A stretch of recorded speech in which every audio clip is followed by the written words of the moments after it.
Hey, hey, hey, it's Rebecca, and you are listening to Resilient by Design. Today, I have a very special guest, Adrian Ramsay. If you don't know who he is, you better follow him.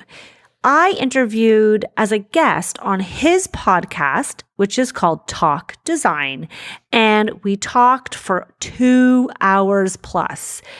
It was such an easy, insightful conversation that I knew I needed to have him onto my podcast.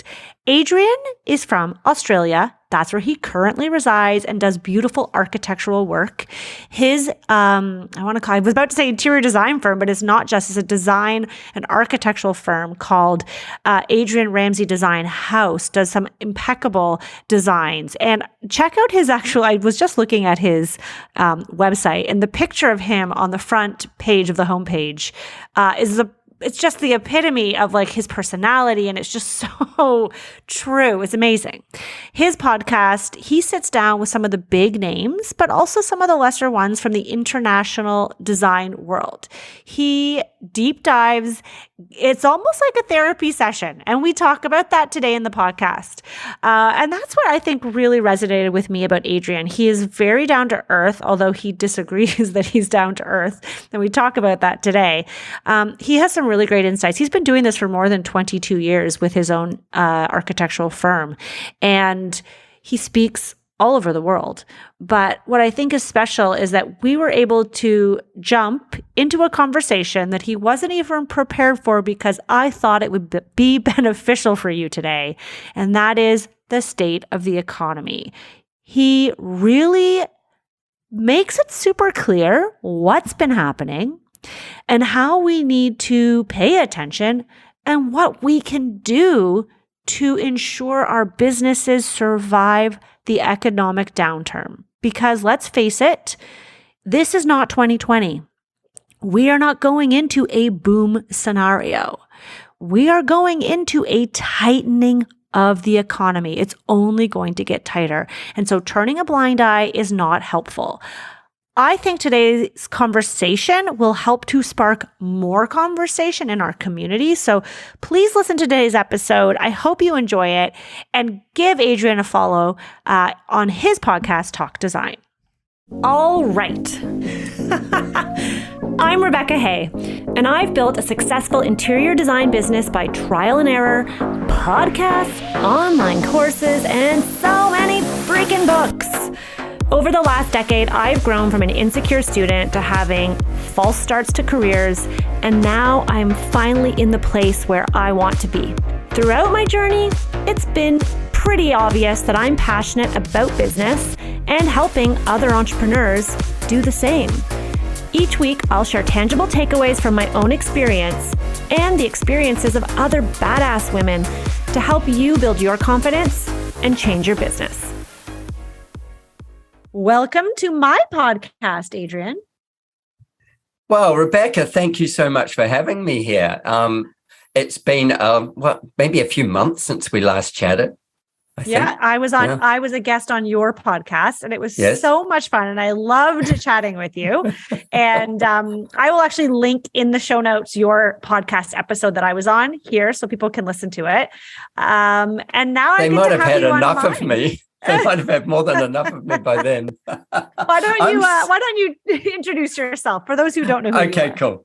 So I'm Adrian Ramsay, and I have a business here in Australia, which is on where I am in Australia is the Sunshine Coast. So the Sunshine Coast is just north of a city called Brisbane in Queensland.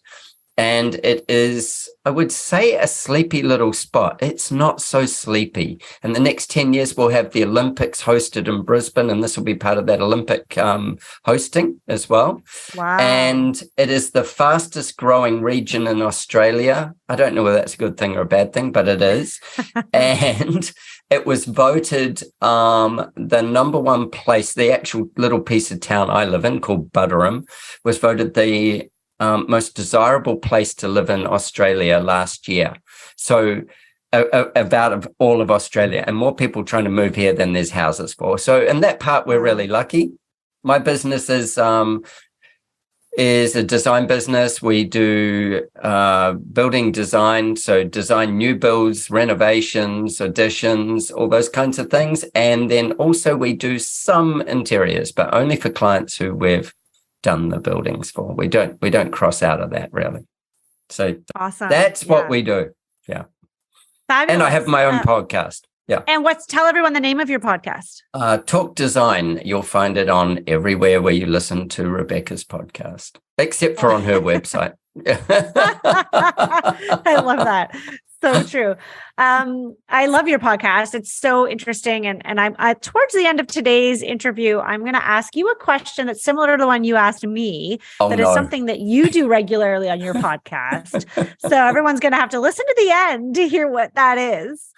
I always dread that. It's called payback. Yeah, exactly. Get ready. You're going to be in the hot seat. Yeah. Okay. I'm ready. Oh, no, it's not over yet. This is not the tricky question We're yet. Just starting. I feel like there's so many things that we can talk about.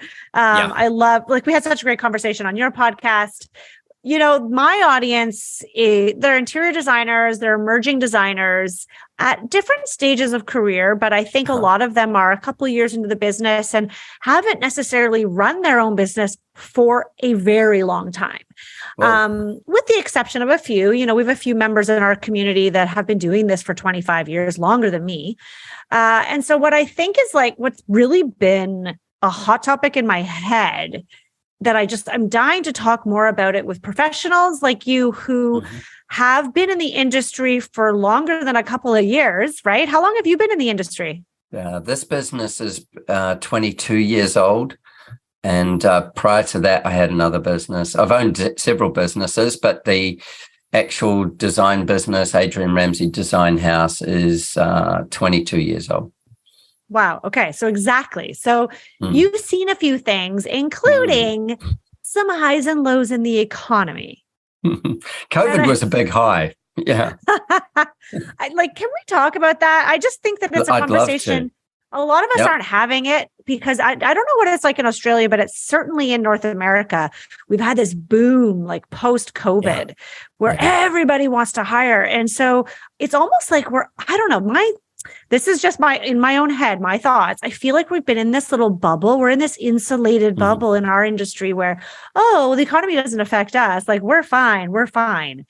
I don't know. Are you feeling that things are fine? The economy affects everyone. Yeah, I know, right?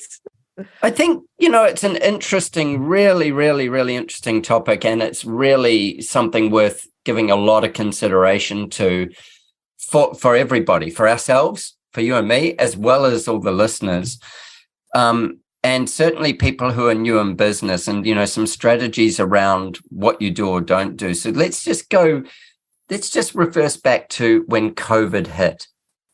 And I don't know what most people were doing the year before COVID hit. How was their business would be the first question.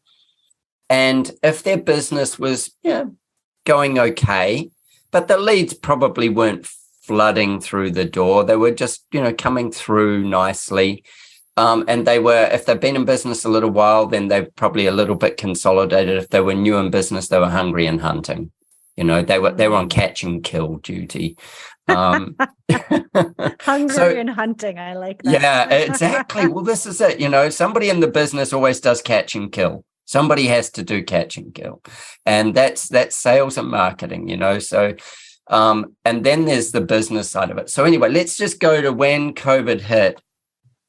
And anybody who's been around the design business for many years expects in any recession, we're one of the hardest hit communities. Any recession, any depression, people give up on design really quickly. They make do. And designers, I don't think it's a luxury, but a lot of people do see it as a luxury. So the first thing that happened with most of the people I know, and I know a broad group of architects globally, was what's the pivot? What do we need to do? How are we going to survive the downturn? There was no talk of it being an upturn. It was a talk of it being a downturn, massive. People locked in their homes, people restricted from travel.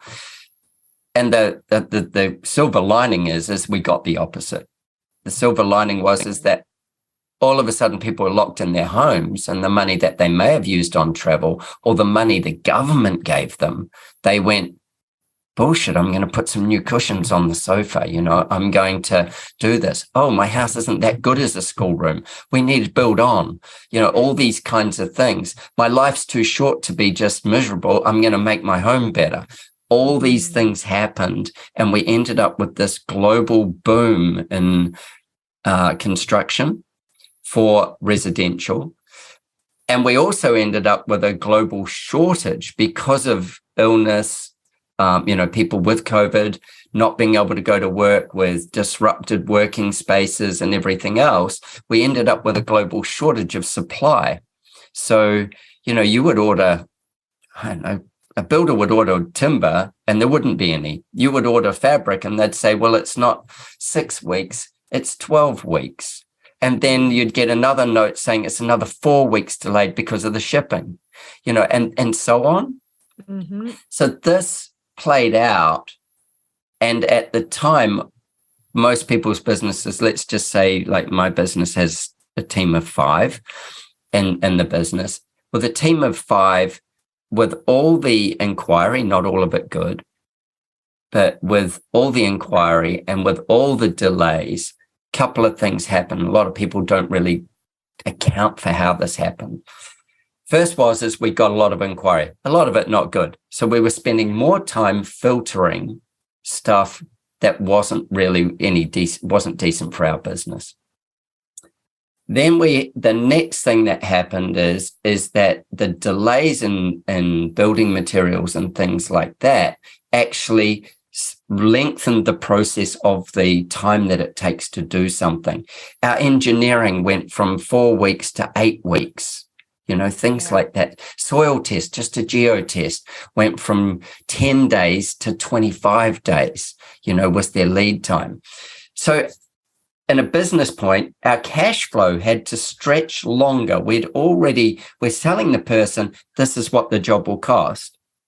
But now we were stretching our cash flow for another 2 months, another 3 months. So $10,000 wasn't coming in 6 months. It was coming in 9 months. But we still have the same outgoings. So as a business kind of thing, our businesses got more stressed. So we took on a couple more jobs. We couldn't get as many employees as we might generally have got, because I don't really understand where they all are. I think there's a box somewhere with about 1 billion people in it. Yeah, exactly. There's 1 billion people in a box and somebody's hidden them. But this is global. This is global in first world countries. The same things happen. So our cash flow stretched.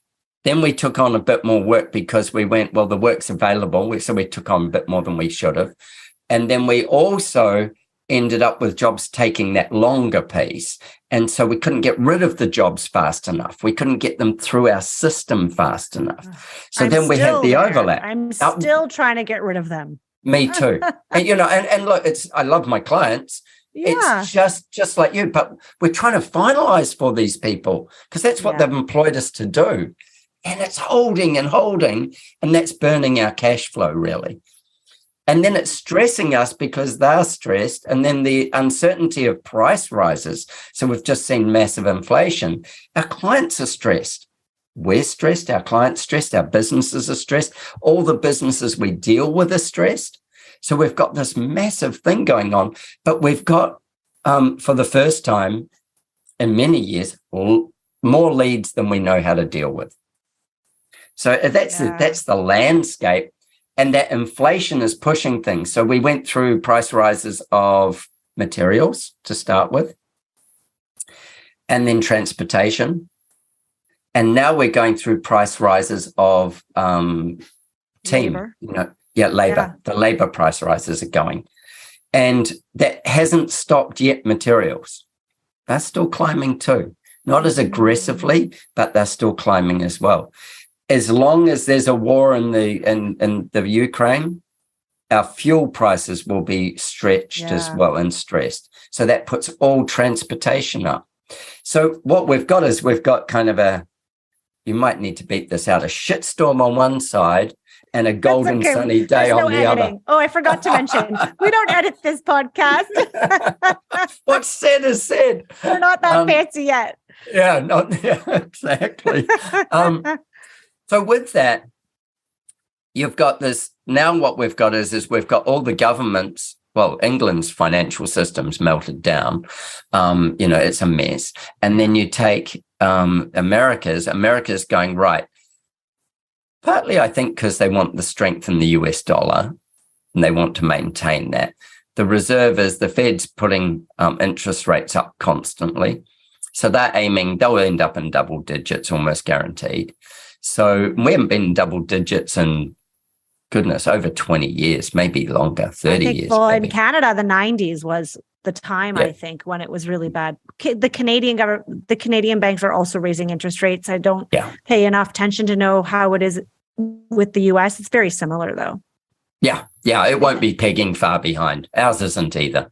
Yeah. Ours is pegging. We've had monthly interest rate rises for the last about 4 months or so. Exactly. Same. And I think they're about to announce one here tomorrow or next week or something. Yeah, we'll get one as well. It'll be another 0.25% or something like that. So when we talk about the economy and we go, so we've got raising interest rates climbing, which is actually bringing foreign cash in to the country as well, remember. So that's part of what happens because money on deposit is worth something. Previously, it wasn't worth anything, so it was easier to spend it. And so then it also shortens how much money's in each household. So if somebody's got a $500,000 mortgage, or they might have $100,000 mortgage, whatever it is, it's going to affect their cash quantity in their home. Now, if they're a business owner, they've got two things. One is they might have just come through a nice boom time, or they might have just come through the worst time ever from COVID. But it could have been a nice boom time for them. Then all of a sudden, what they're doing is they're going to be spending more and looking at a more uncertain world going forward. That's part of it. So what's the pivot? What is it? Where do you make your money? Who is it? Who are your customers is another really good question that I like to go. So I think I'm really fortunate. In my case, probably 80% of my customers, if you listed things in their life and you put money down, they'd put a tick underneath it that's done. Money's under control. They've got good asset base. They're cash rich.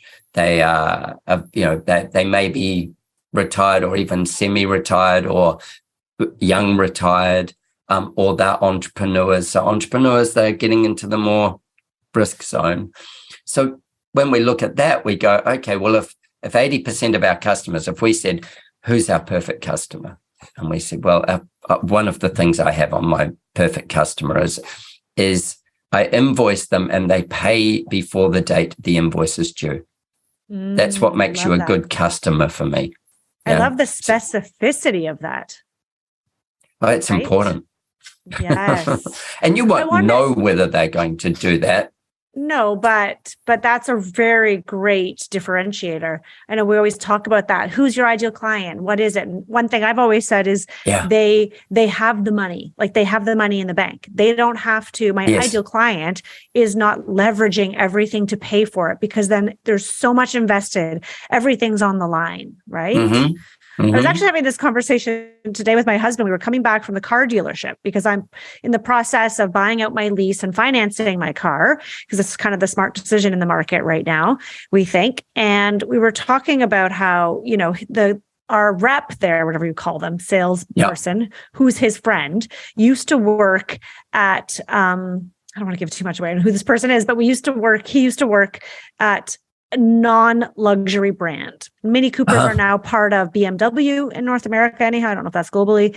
And so he moved recently to the luxury brand. And my husband was saying, I used to tell him all the time, you need to move to a luxury brand, And he said, his friend finally said to my husband, oh my God, man, after all these years, I made the switch and you were right. Because not only is it more money per transaction, obviously, because it's a higher end vehicle. These are like vehicles that are $100,000 plus, but the client is different. The 100%. client isn't questioning. They're not looking at line items. They're like, the lease is $2,800. Sure. Where do I sign? Okay. Can I get back to work? Right. Yeah. That is a very different client. And so I think, and he sees it. And that's a really great distinction though, to say that they pay it before the invoice is due. I love that.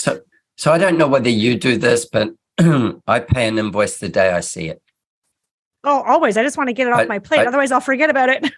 That's me. I just go, you know what? The money's there. I pay it. And so we have a new hire. She's a freelancer. She's awesome, marketing coordinator. And she sent us her invoice and the terms were like, I don't know, 14 days. Yeah. And she sent us the invoice and I sent it through to get paid by my admin. And she sent me an email. She's like, oh, I just wanted to let you know that invoice, it's not due for a couple of weeks. You guys went ahead and paid it. Like, she was shocked. And I just wanted to say, okay, thanks. But like, that's going to be the way it is because I don't want to. That's just what we do. Money. Yeah. I just want it out. So this, when you think of the economy going, it's going to go under more stress. So we're under, the economic stress was that there was so much money around that everybody was spending and it was flowing really freely. And then it started to inflate from there. Now that they're going to tighten the use of money, tighten it up, then this will see a division again of rich and poor. It always does. The rich will get richer from this and the poor will get poorer. With that, if your customer base, if you're thinking about who's your ideal customer, it is somebody who has the money tick done, like who values you, that they want to pay you instantly. You know, they want to pay you in advance. They would be more comfortable that way.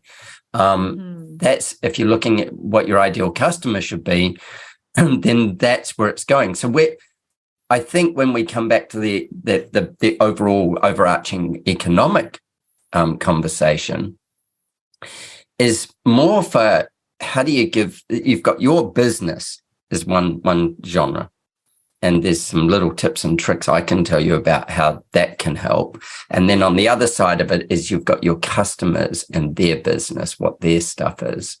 And then you've got one more piece, which is your suppliers.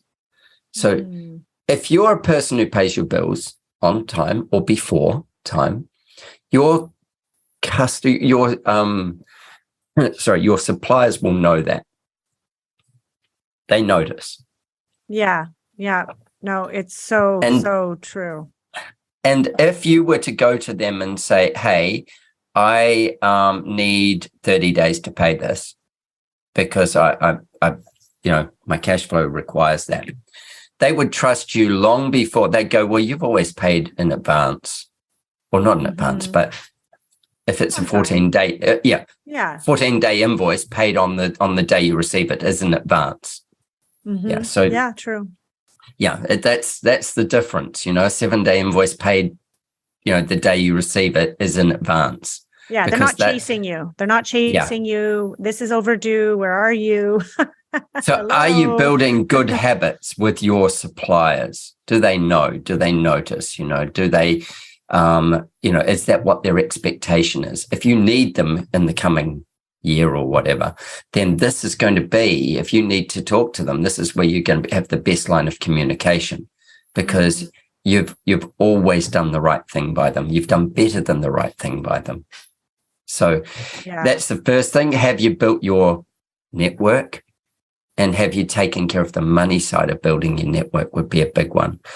The other one I go within your business is, have you squirreled away business savings? We've just had a great 2 years. Not everybody will have, but a lot of people will have. And have they got cash in the bank in an emergency account?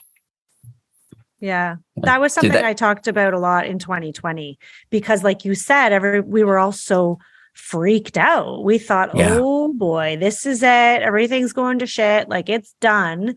And at the time, I was in a good place. I had been saving because I was panicked.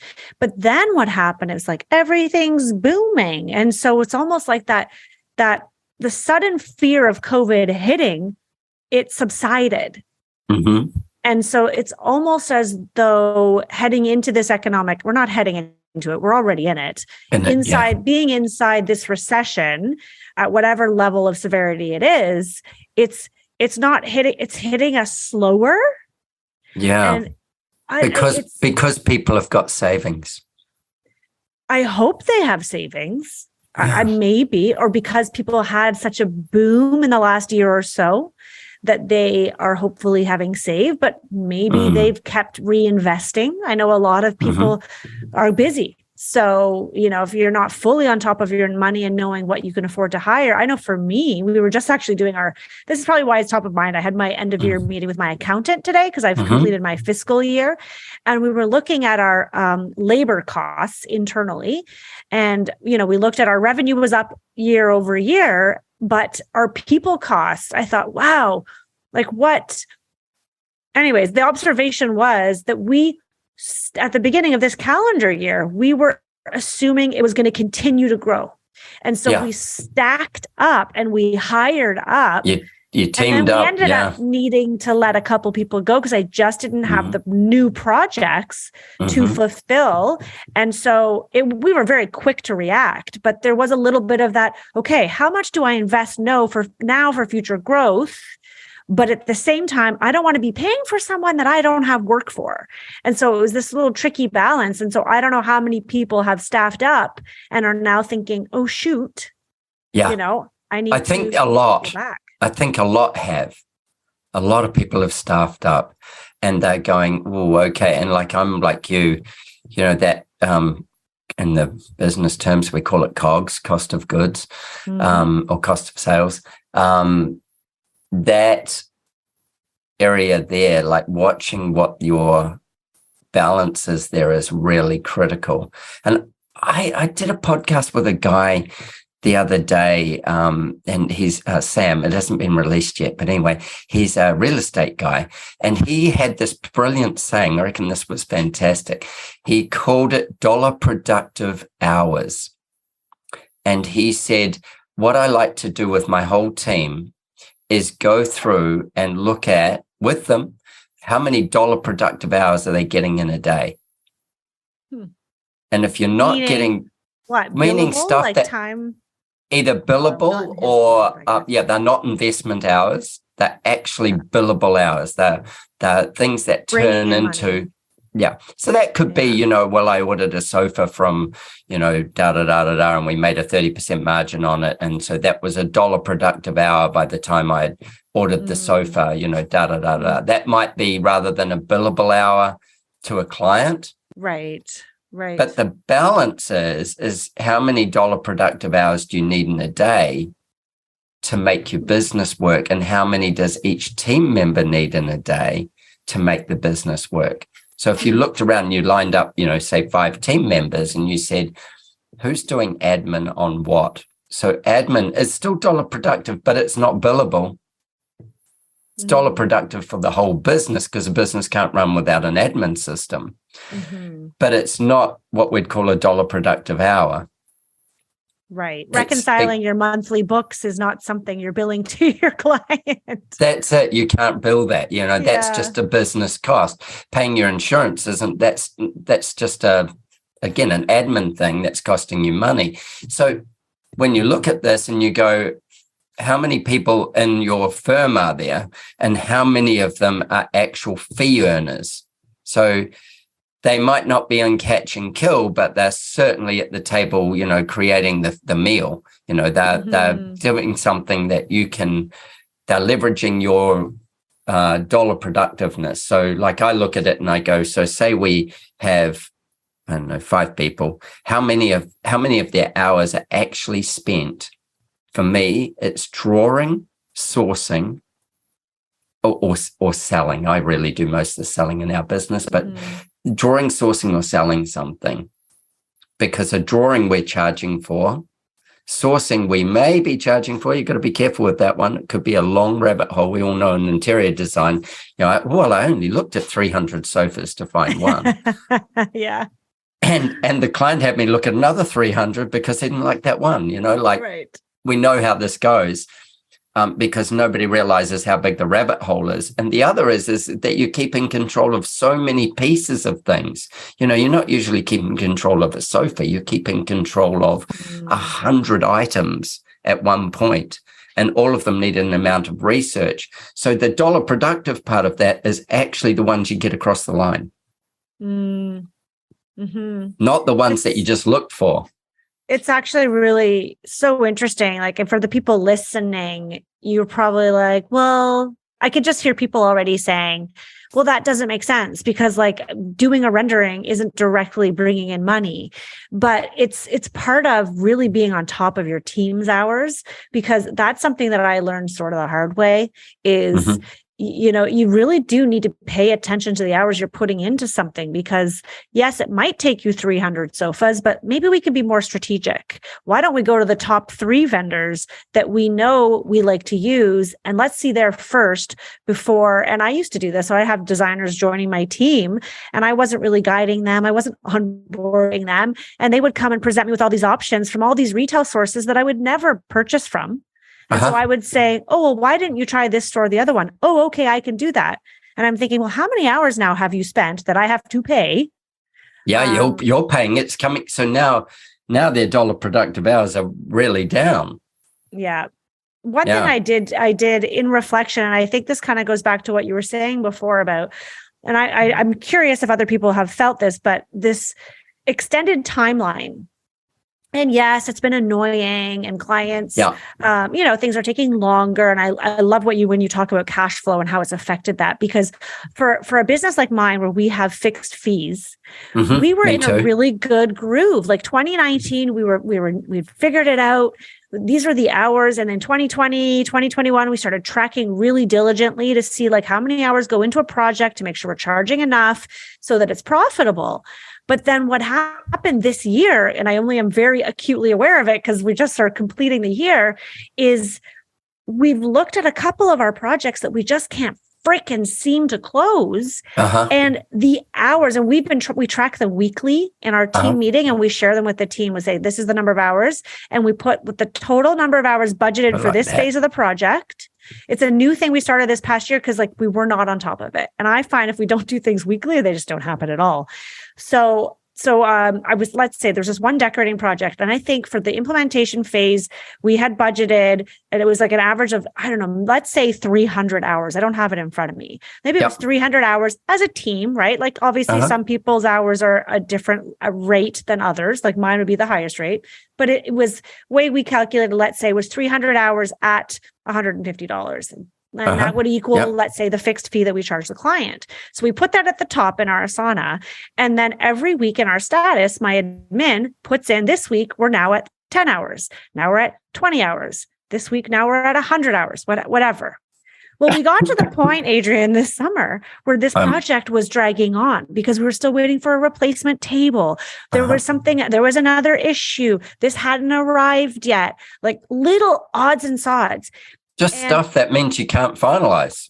Totally. And everything had kept being delayed. And there was a lot of back and forth site visits. Some of it was our own doing because the client wanted to get her art. We went outside our process a little, which took more of my team's time. And we are now at like 450 hours. On a job that you were going to be doing 300. So what that tells me is I'm now paying out of pocket for this client to get their project, because I'm now paying my team members. And because it was a fixed fee, I can't go back to the client.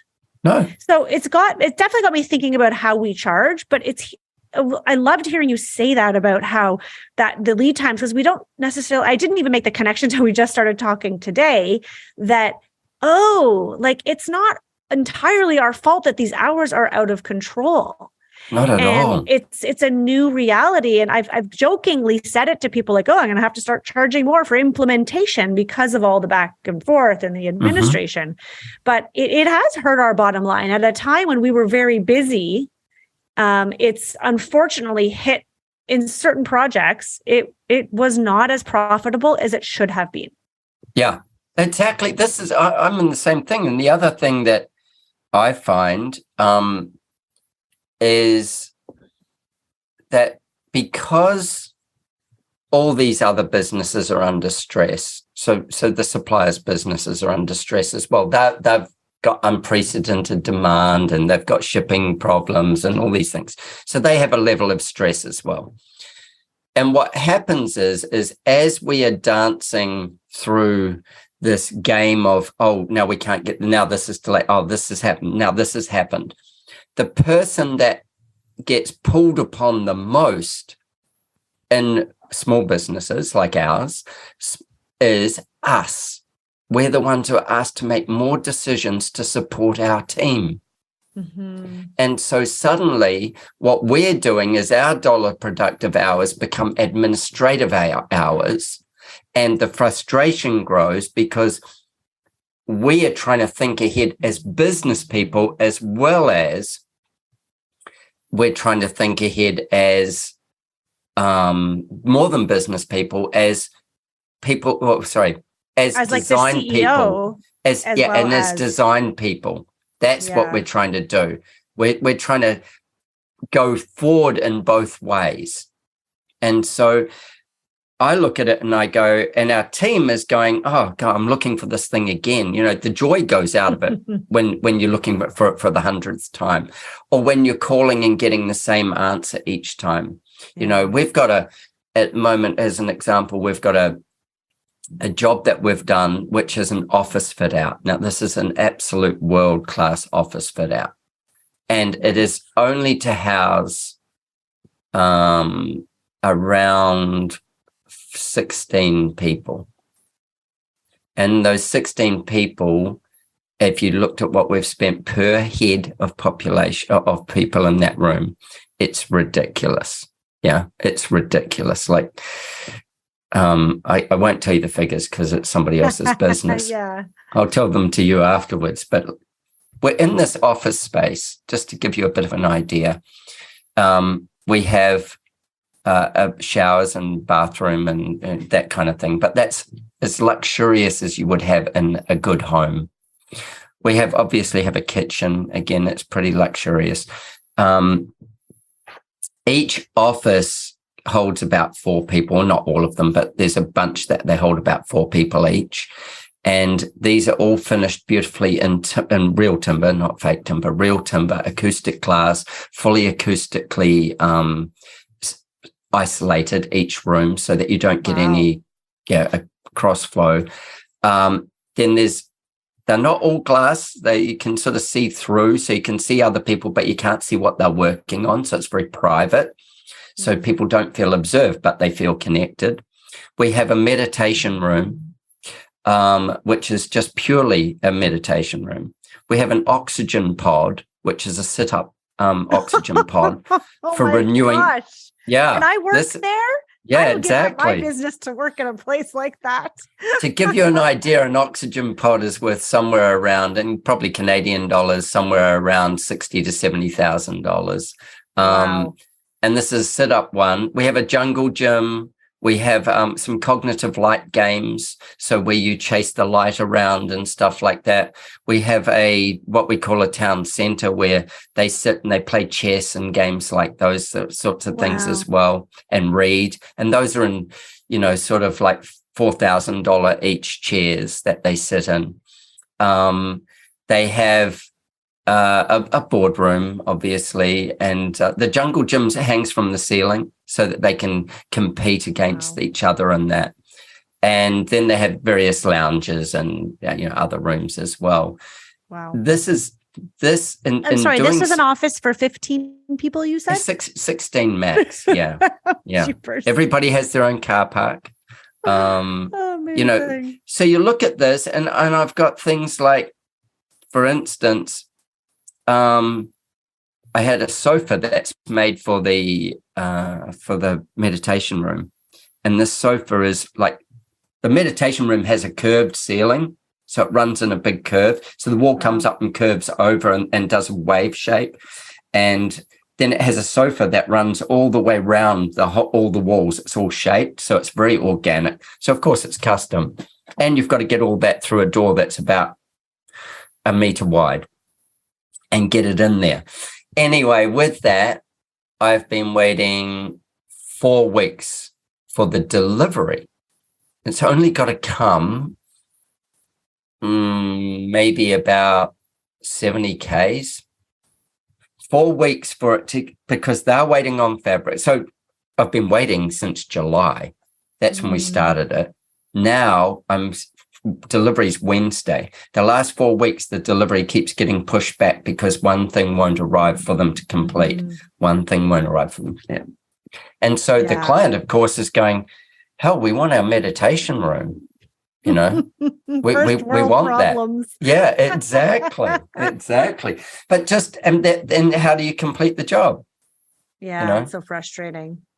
Yeah. It is. And this is what we're all seeing, you know, and that from that's business when you tell point of your view, client that like Buddhist monks don't have fancy custom sofas. They're outside on the ground with no clothes except some like cloth. Exactly. Just a robe around you. Yeah, you don't need a couch to meditate. I love it.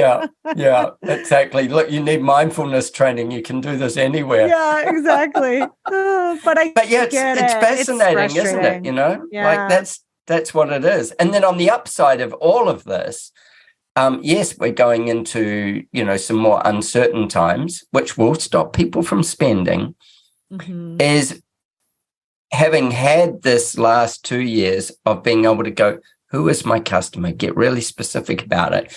And then find the ones that bring you joy.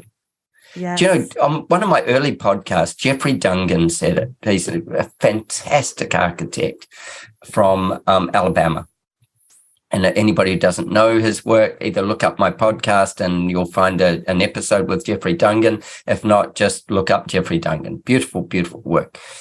I said to him some comment like, you know, you must have some or get some beautiful projects or great projects, I think it was.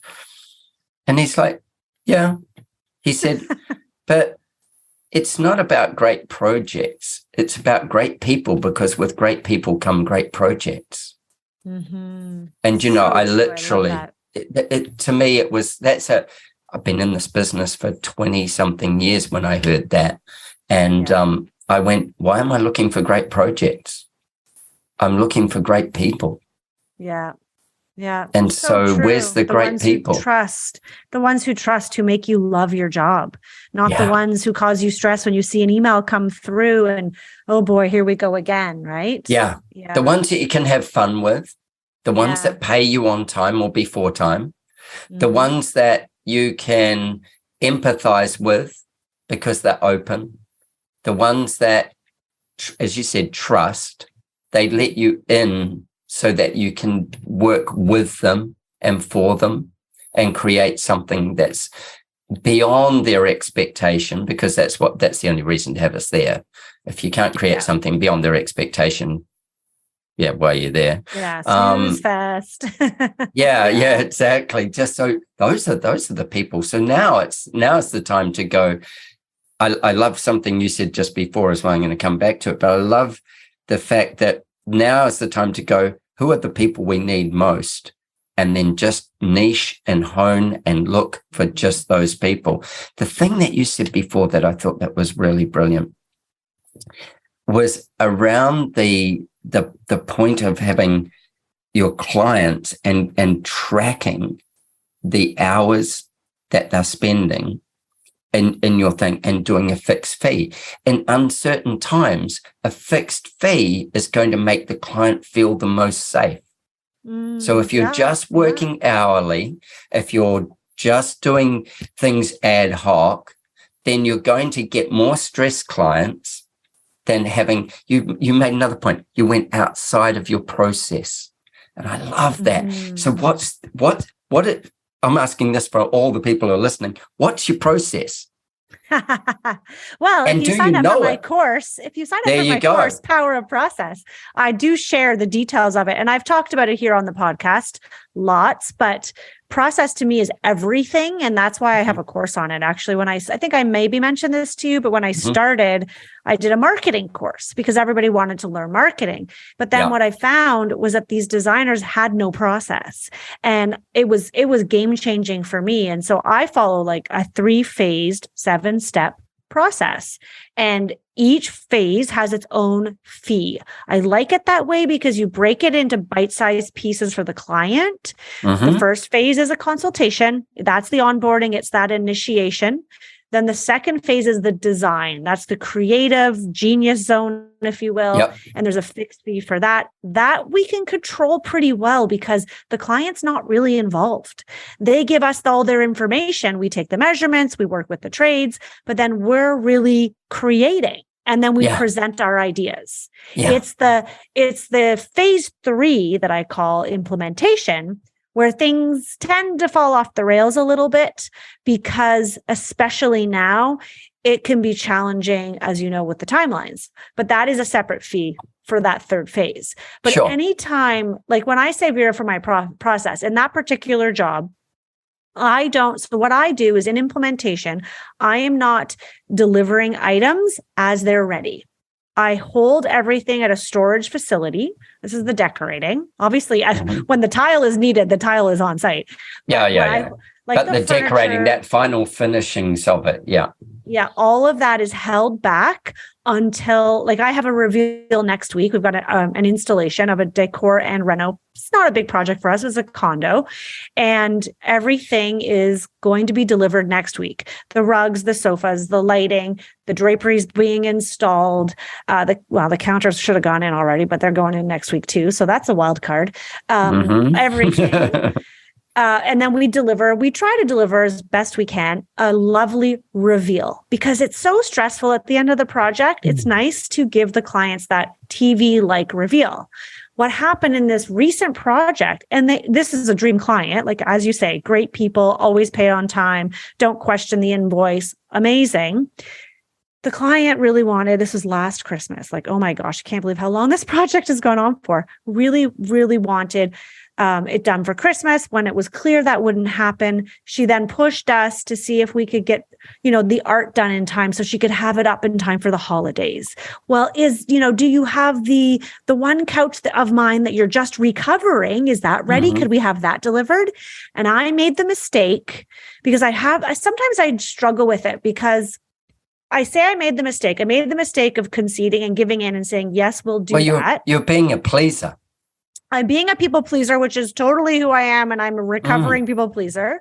Yeah, exactly. We're in the same group. We're in the same group. Yeah, I think a lot of artists tend to be.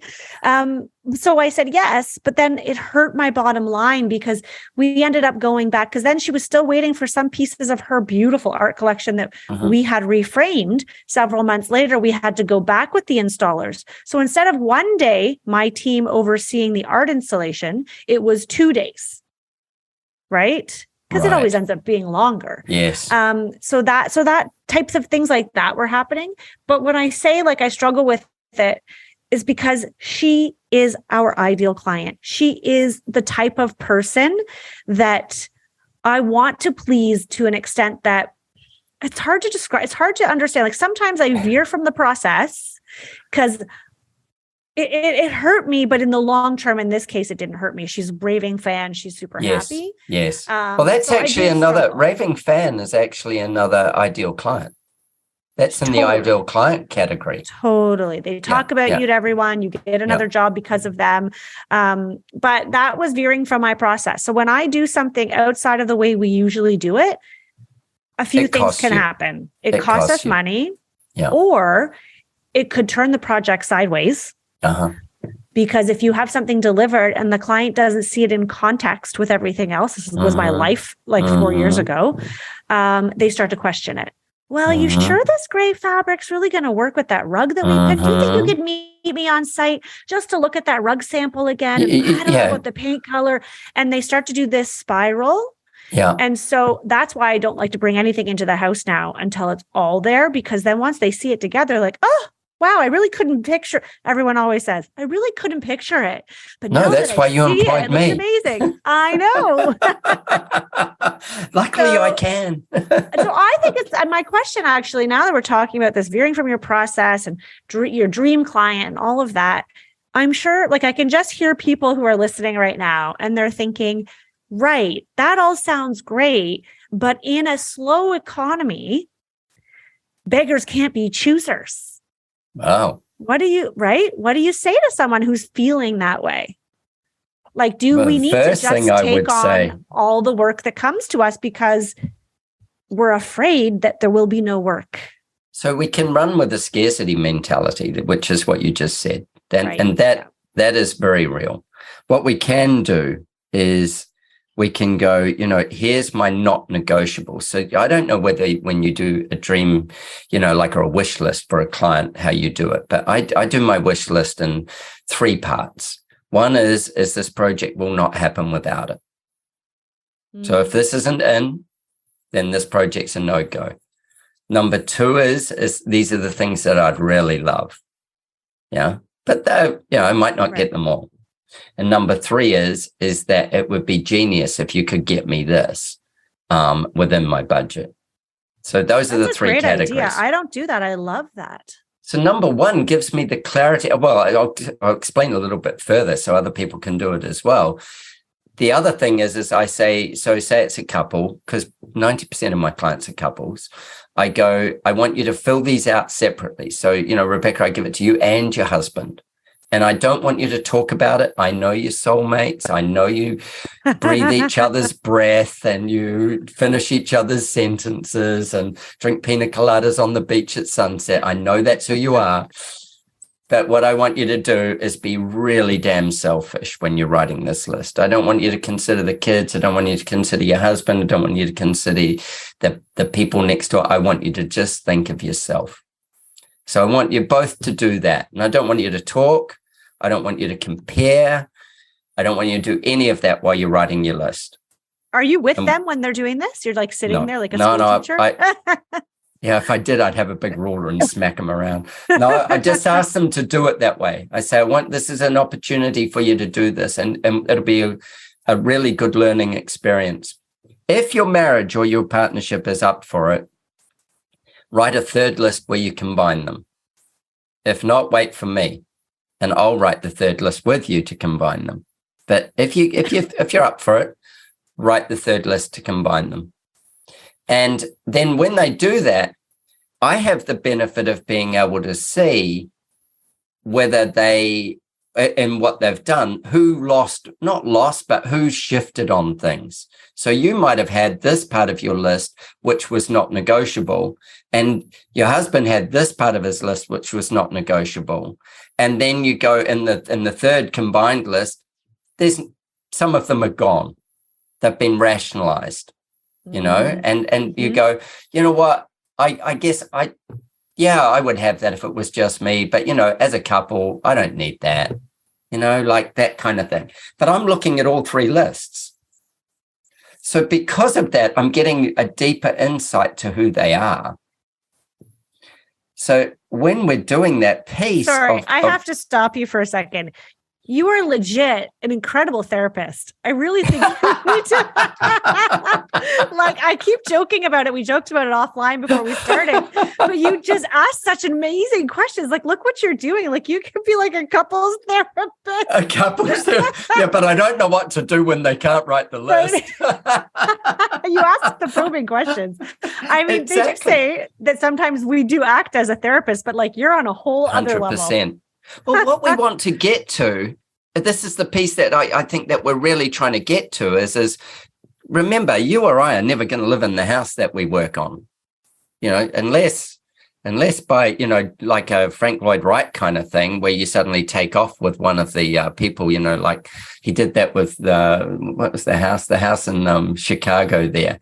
He ended up taking off with the wife. I gotta Google wife. This. Yeah. Juicy.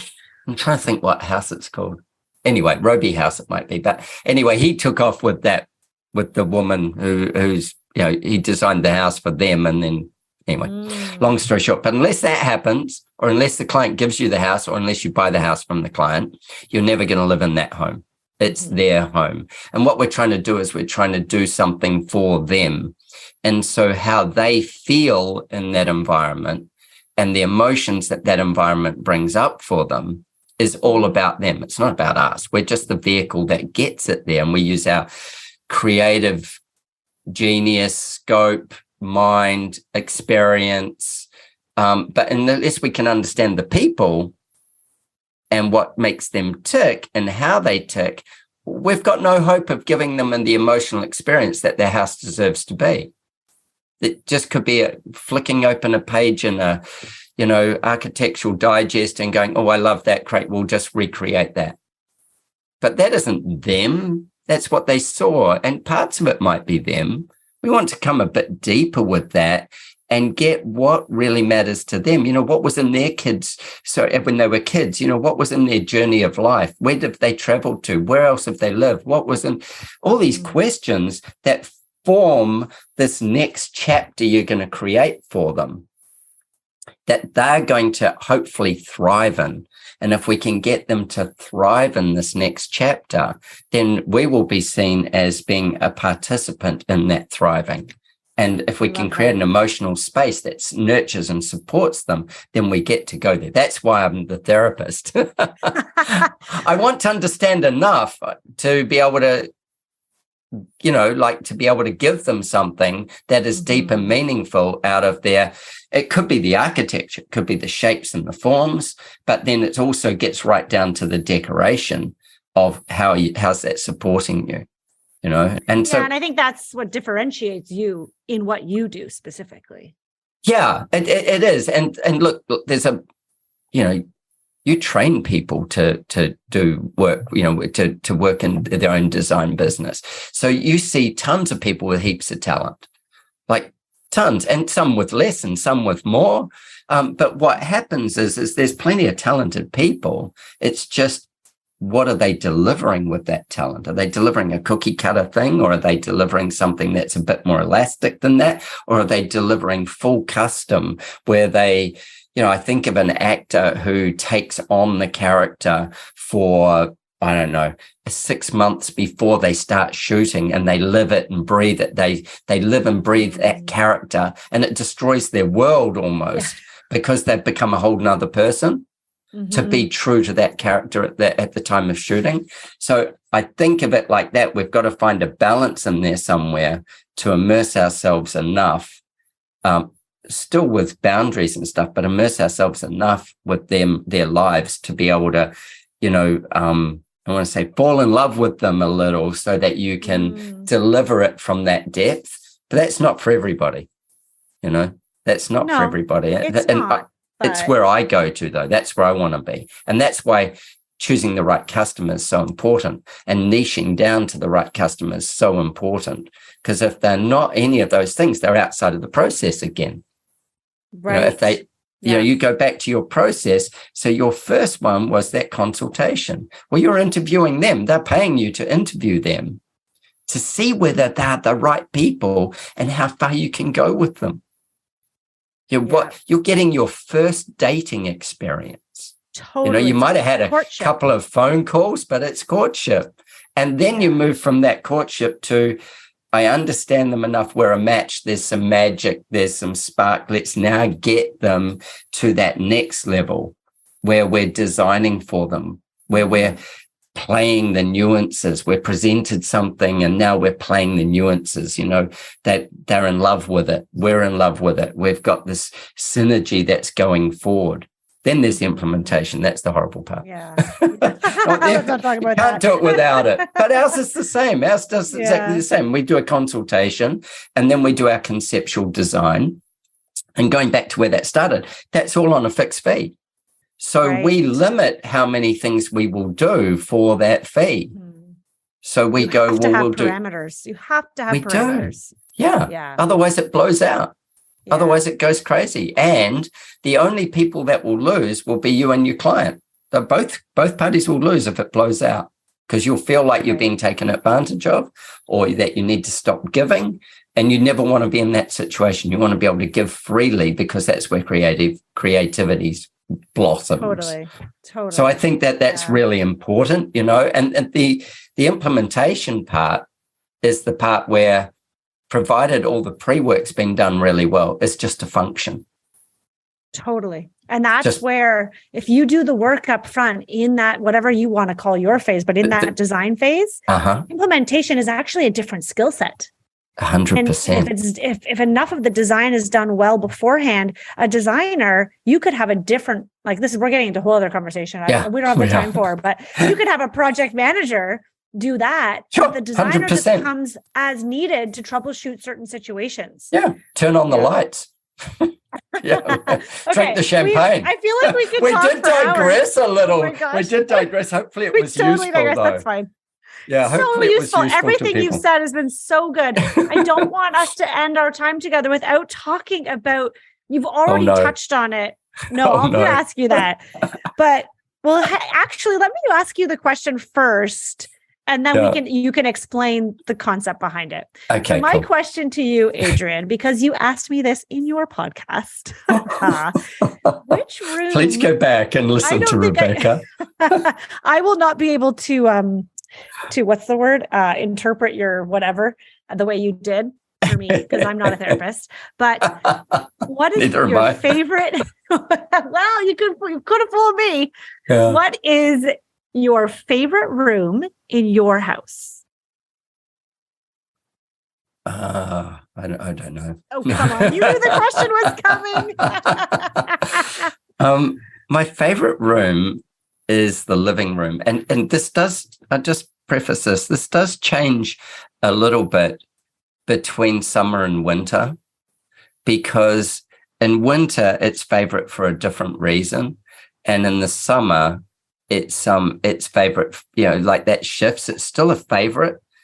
But in the summer, I would maybe spend more time outside we have a big, large deck that's all covered over and stuff. And you've got to remember, I live in a climate that is 330 sunshine days a year. And it's subtropical. So in the summer, it's a bit hot and steamy, a little bit Florida-like. And in the winter, it is, 4 degrees would just be a really miserable day, but chances are the sky would be blue. But 4 degrees would be really cold. We don't get that much rain. So it's the living room is my favorite. What is it about the living room? What is it? I feel like this is what you asked. I might be going off script it is. here. No, you're about right. What is it about the living room that makes it your favorite? Well, I have in the summer, I have a God knows why, but because I'm a designer, I have a white linen couch. What an idiot. What an idiot. But it's kind of mid-century, and we have a massive, big 2-meter wide door. There's only one door that goes out onto the deck from there. It's 2 meters wide, and it just slides away over the wall on the outside of the house. And if you're seated in that sofa, which I often am with my feet up at one end, and I'll be there, scrolling through Instagram or, usually on a device, unfortunately. But a device or with a design book would be my 2 favorite kind of relaxing spots with that. And then what I will be doing is, if I look up, I can see probably, I don't know, maybe 10 kilometers away. And that, because I live up on the top of a hill, and I can see 10 kilometers. I can see up the coast, up the sea coast on one side, and then there's a mountain in the distance. So it's very easy to just let your mind go at that point. So I find it luxurious because I'm sitting on a linen couch, and then also kind of freeing. It's beautiful to be around things. I've got quite a few old things in there, and so some old mid-century furniture and stuff. And I feel like I'm inside the middle of the house where everything's happening, but also taken away from it, and it doesn't get sat in that often, so it feels a bit special. Feels a bit fancy. I love that you answered the question that I forgot to ask, which was, how does it make you feel? Well, in the winter, I have an Eames chair and ottoman. So, the very famous Eames chair and ottoman. And I have a freestanding fireplace that sits in the corner of the room. And the Eames chair is quite close to that fireplace. And in this case, I don't look out. I look inward, because outward there would be nothing to see, because it'd be dark out there. Or we'd see some sparkling lights of houses down below us. But I look inward, and I have the fire going, and I sit in that chair with my laptop on my knee, or, again, a book or something like that. Or if it's a Friday, I might sit there with a whiskey or something like that, and I have the fire going, and there's something very, I don't know, calming about that. For somebody who's pretty flighty, like I'm not, you would never call me grounded. It's somewhat grounding, like it feels like I'm a growing up. I need to know, is it a wood burning fireplace? Yeah. Oh, Yeah. that's my favorite. Well, now I'm just convinced I need to move to Australia. Yeah, really. We only need a wood burning fireplace for about, well, we don't ever need it, but we need it. We use it for about 2, maybe 3 months of the year max. Right. And the first 2 weeks, the doors are wide open and the fire's just there because it's lovely. And the last 2 weeks, we're going, let's get rid of the rest of that wood so we don't store it for the next 9 months. And we'll just get 1 or 2 cold nights and we'll go, last fire. Then the wood goes. Like you have the opposite. So for us, like to have a swimming pool seems silly because it's 2 to 3 months a year. Even though here it's 9 months of swimming pool and 3 months of not. Yeah, you're totally the opposite. Okay, so before we close out, I want you to share why this question matters. Oh, okay. Just because it was such a great takeaway for me when I was a guest on your podcast, and anyone listening, I will definitely link that in our show notes. Sure. But can you share, because I think this concept is phenomenal, and I think designers need to know about it. Cool. I'd love to share. I really would love to share. One of the most amazing things is like I said before, we need to get to a level of kind of understanding of our clients. And we're about to have the privilege, and I feel very humbled by this privilege, to create a space that is going to nurture those people, and they can spend substantial amount of money in this space, and they're going to be with it for years. It's going to form part of their life for years. And with that, how do we emotionally support them in those spaces? How do we make that something? And then there's another level to it, which is how do we physically support them in those spaces? What is the materiality of those spaces? How healthy is it for them? How healthy is it for their, what are the VOCs? What are the EMFs? What are those things? So that's another thing that is really important to be aware of. But anyway, go back to the other original part of that question is emotionally, each space has a journey for us. So I'm creating a product at the moment, which is in process and product, which is the emotional floor plan. And the emotional floor plan is how do we create those, unlock, first of all. So how do we unlock in people what emotions nurture them and make them how they feel? So I'll give you a really classic example would be somebody said to me their kitchen, and I said, tell me about that. If their favorite space was their kitchen. They said, I just love to create food for people. I see it as one of the things that I'm good at. And I love the gift of being able to give food and nourishment. And,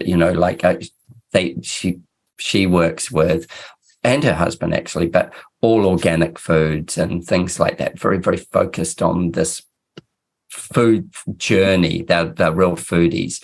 And I said, tell me more about it, and do you do it alone? No, does it with her husband, And they see it as a couple time as well, because they really enjoy working together in there. And both of them get a sense of their giving, their ability to give from that. So it makes them feel far greater than themselves to be able to give. And they see it as this abundance of being able to go, we can give you a meal. We can give you a meal that's healthy, and we can enjoy making it together, and we can enjoy inventing it together using our creativity, and then presenting it and using our creativity. So it wasn't actually anything so much for themselves other than it fed them emotionally in the fact of giving. And so the emotion was abundance. They felt abundant They felt like they could give freely in this space. So That's so beautiful. It is, isn't it? Like you Yeah, go, really. here's me going, oh, I like the calmness of sitting with a whiskey and a fire. Yeah, all about you, Adrian. These people were actually beautiful people. And they were like, they wanted to be able to give to others and to themselves, but give to others, their family and their friends and other people that came into their lives by feeding them from their kitchen. So do you think we're focusing on the kitchen in that job? Just hugely. A little. Yeah. Yeah. And it has to be high function, has to be really connected, has to work with two people, has to meet both their needs in that space. It has to be somewhere where they can get people around it because they want to have people not necessarily in their kitchen, but around their kitchen with them. So it's got to be in the heart of the home for them. It's got to be really connected to the heart of the home because it's their heart being that they're giving. So in the emotional floor plan, there's every room has something, but this is probably the key driver of the layout of the home. So we can create an emotional layout because there's also this next level to this, which is your journey through the home. So a good question, another therapy question would be, I'm not going to ask you to do it, okay, good. But I'll get you to think about it, is describe your perfect morning and all the functions that happen in your perfect morning. And then describe your perfect evening, everything that happens as you go to bed. So the journey to bed, or, the evening to bed, and then the morning to wherever you go next. It might be dropping the kids at school. It might be to go to work. It might be to whatever it is that you do. What makes those perfect? And then how do we make the house function perfectly to support that journey? And then you've got to blend it. Usually you've got to blend those two things. I love that because it's not just about it looking pretty, because guaranteed if they hire you, it's going to look It's going to look pretty. If it can't look pretty, then we've really screwed up. That's just a given. Yes, it's true. That's a passport, as they say, Yeah, it's got to look pretty, but it's got to look pretty about them. Yeah, and you know what? I think too, for designers who are hearing this for the first time, obviously go listen to Adrian's podcast because you're going to hear lots of it.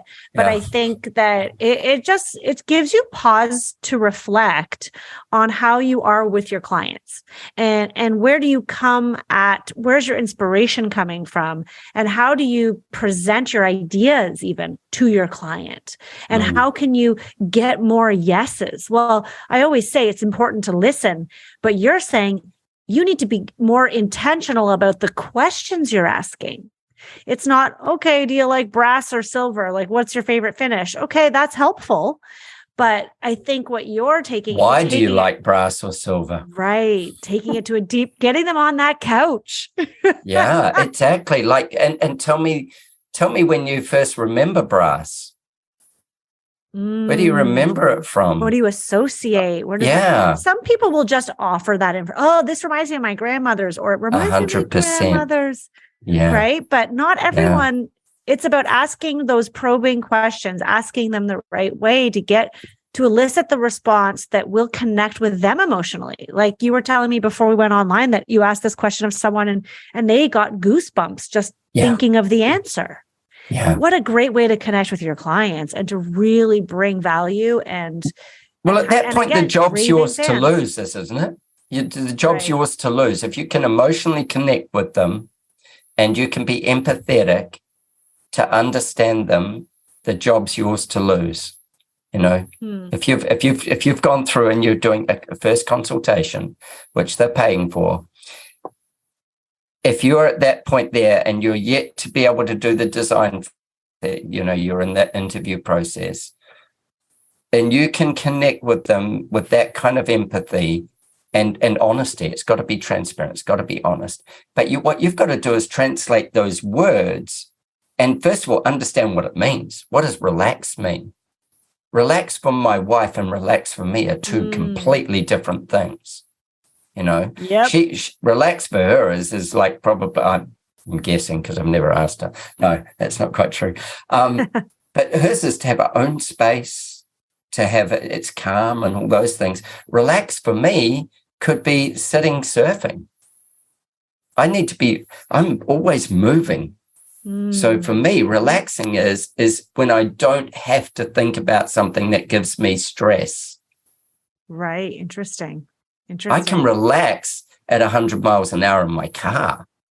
I do, Right. because I'm not thinking about anything but what's in front of me. Yeah. So I'll go to the racetrack and you go, how could that be relaxing? It is exhilarating, but it's relaxing. I come out of there just going, oh man, it's such a good feeling. And that would be me downtime. Sorry, the racetrack, like car racetrack? Yeah. Oh my Lord. Of course. Of course. I drive a Mini Cooper. Do you really? I drive a JCW. Yeah. I drive a Mini Cooper.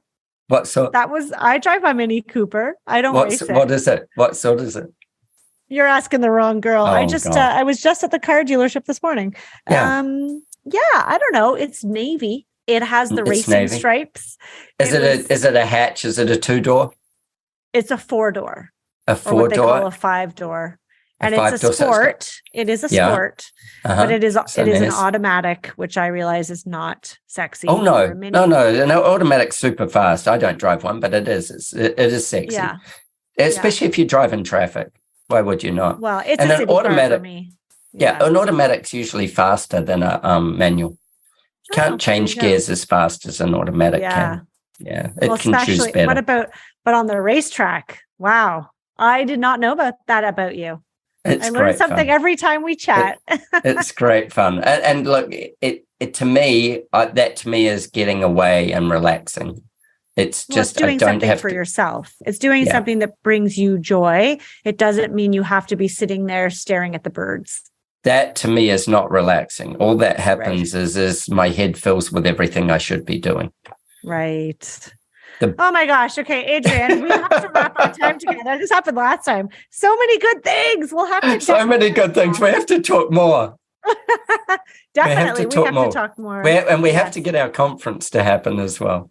I know. I'm in the middle of planning a retreat for designers, which is causing me a little bit of panic because now everybody's like, I don't want to spend money. And I'm like, oh boy, well, maybe. When's the retreat? It's in February. It's in Canada. What February day? 1st to 3rd. We've just opened the doors. So we'll see. I mean, we've got a couple of weeks to see what the response is. But it's a 3-day up in Muskoka, which is like cottage country here. It'll be snowy. It's going to be Canadian winter. But I'm excited about that possibility. But a conference, I love your idea. We're going to talk about that. Tell me just a little bit more about what happens on your retreat. What kind of stuff happens?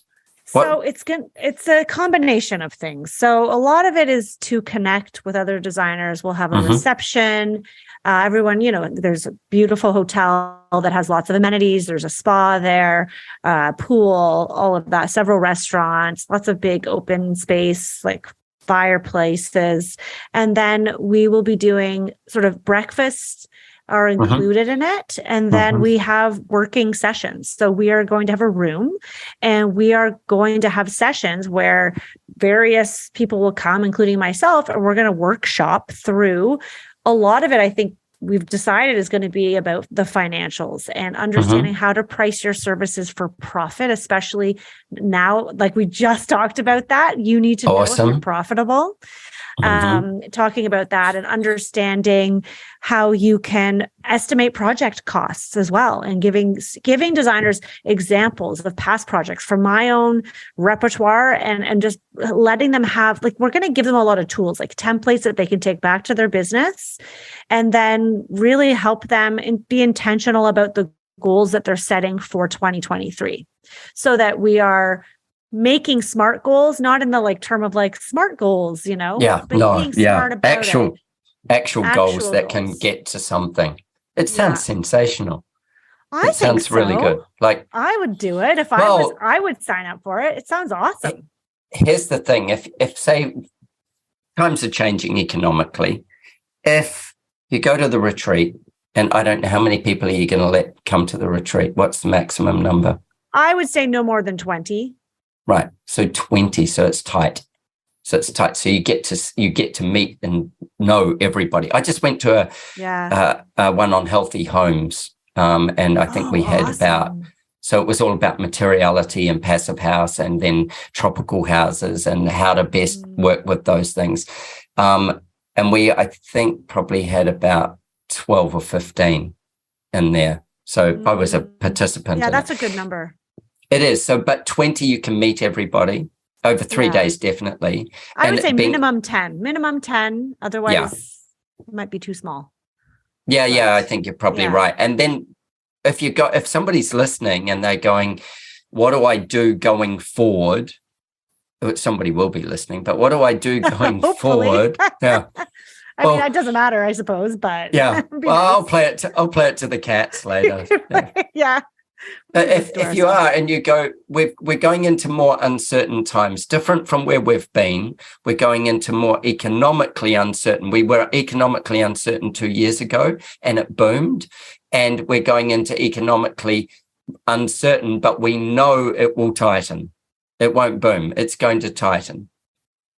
Having a network and having a process and having people that you can rely on, call on, and they will share with you, even though they could feel like competitors, they will share with you for your success is where you should be now.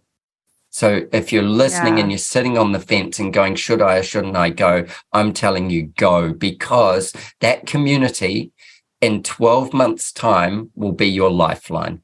It'll be the blood that they put into you that's going to make the difference to you.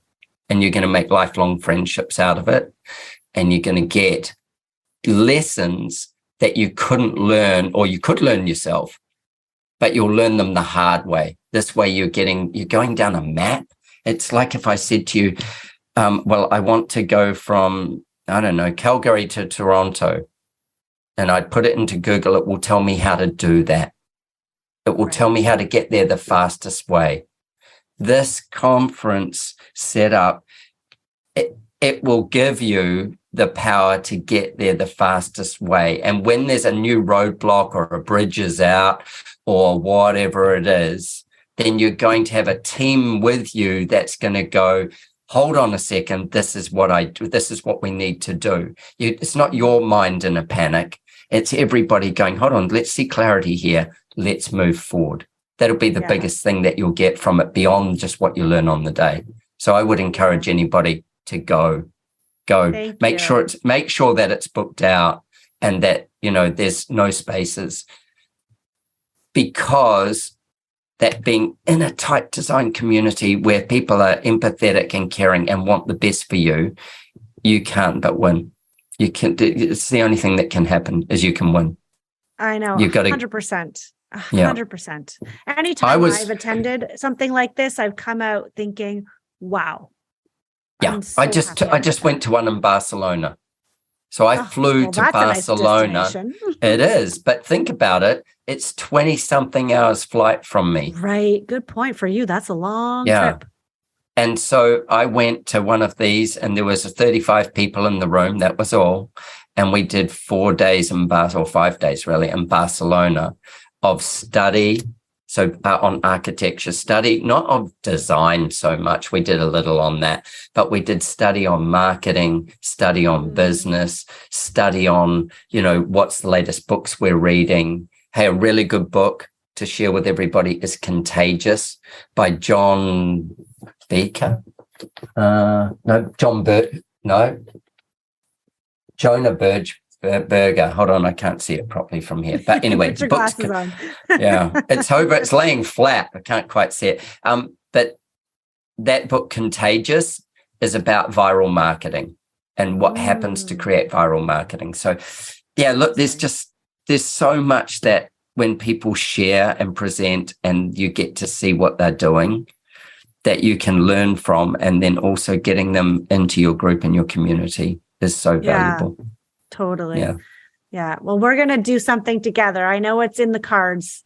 I know when you said it's February 1st to 3rd, I am I'm Are you going to actually, be here? You should come. You could speak. It'd be so do you know good. what? If it was the end of February, I'd be going yes, because I'm going to the Texas Society of Architects conference on the 22nd, I think it is, somewhere around the 22nd, 23rd, 24th or something of February.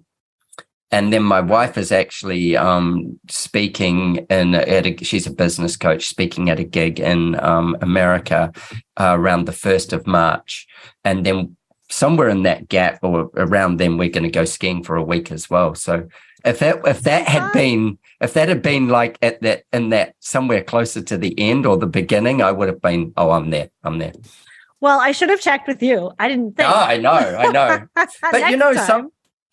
Something else that's interesting, one of the ones I went to recently, we had somebody Zoom in and just talk on a subject, which was really good. And it was Q&A because the whole crowd was there, and we had it up on a big screen and just did it as a Q&A. And I thought it was the first time I'd ever I was in the room seeing something like that. And I went, that's brilliant, how they did it is they just had one mediator. So like you'd be the mediator. So you would have some set questions and then they would answer those. And then as you would mediate, you get questions from the floor. So not everybody's yelling out, but they're you've got those questions coming up and you're going, okay, cool.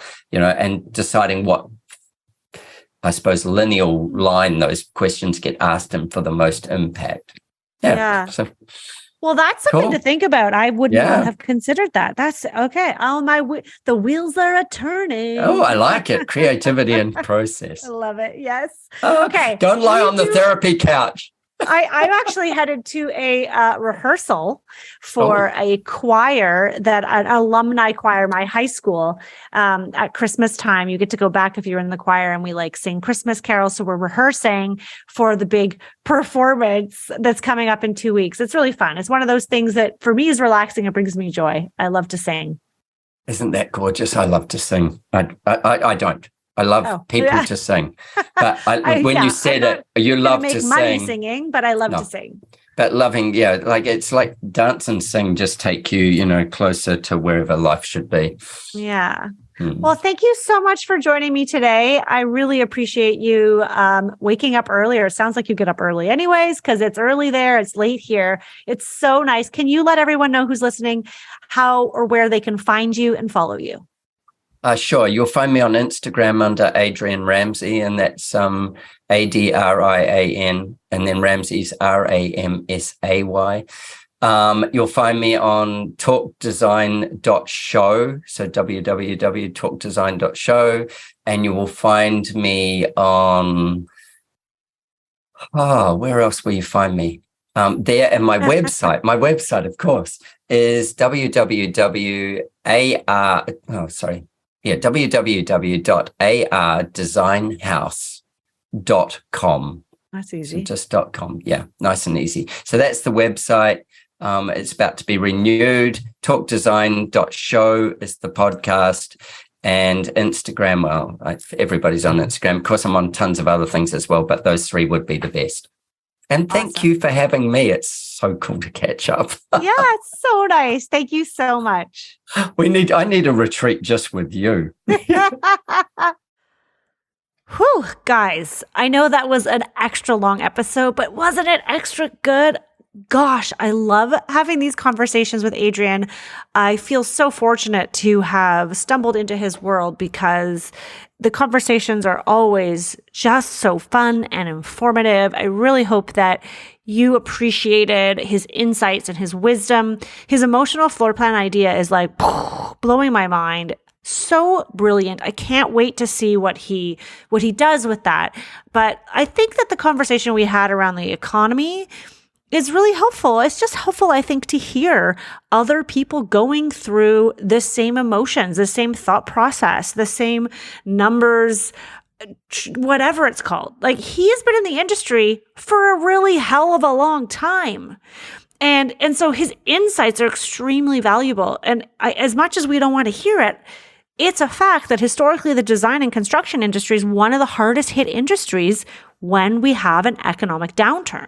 It is not something to balk at. It is something to plan for. It's something to deep dive into. Who is your client? And let's get in front of them. Let's get super niche. And I know designers get nervous and scared, and there's that scarcity mentality that pops up. But I think if you know your client, you can find multiple ways to serve them too. You can have your core offering, and then how can you enhance that? I don't know. I think it was a really great conversation. I appreciate Adrian coming on and talking. I didn't prep him at all. We started recording and I was like, can we talk about the economy? And he was like, yeah, sure. In his accent, which I can't replicate, which is amazing. And also though, can we just talk about his living room? Like, I kind of want to live in his living room. The fire, the view. As he was describing that space, obviously I was picturing this amazing space, and all I could think was, oh my God, where I live is so dull. Anyhow, I hope you guys enjoyed that episode. Please go give his podcast a listen. It is called TALKDesign. It is excellent. He talks with a lot of really big names in the architecture and design industry from around the world. And you can follow him on Instagram and definitely check out the episode where he interviews me and he asks me what my favorite room in my house is. All right, everybody. Thanks again to Adrian. I hope you guys enjoyed that episode. We will see you soon, and hopefully we will see you at our retreat.